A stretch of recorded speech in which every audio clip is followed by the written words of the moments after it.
Asong sumusundo sa school? Marami ang natutuwa sa fur baby ni Nerwin Zamoro, isang 40-year-old high school teacher mula sa Santa Maria, Davao Occidental. Tuwing overtime na kasi si Teacher Nerwin, sinusundo na siya mismo ng kanyang 1-year-old pet Aspen na si Carla. Kwento ng teacher, nagsimula raw ito nang bigla na lang pumunta si Carla habang nagkaklase siya.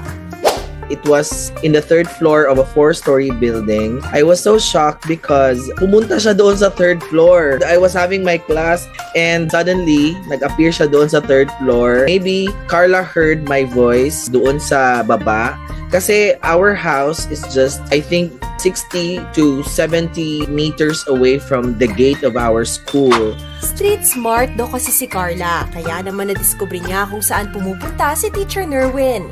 Tuwing namimiss na siya ng kanyang fur baby, pinupuntahan na siya nito sa school. Minsan, sumasama pa si Carla mula umaga hanggang gabi.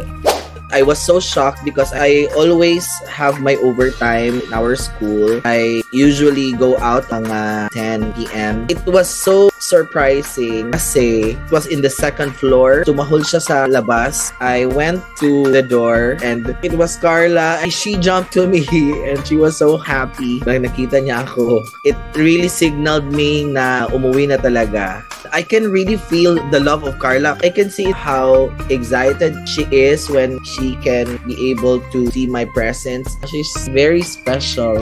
Kinagigiliwan din si Carla ng ibang teachers at students dahil sa pagiging super friendly niya.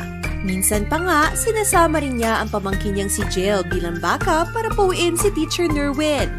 Ayon kay teacher, binigay daw si Carla ng kanyang kamag-anak noong puppy pa siya. Mula noon, tila nagbigay kulay na si Carla sa buhay ni Teacher Nerwin.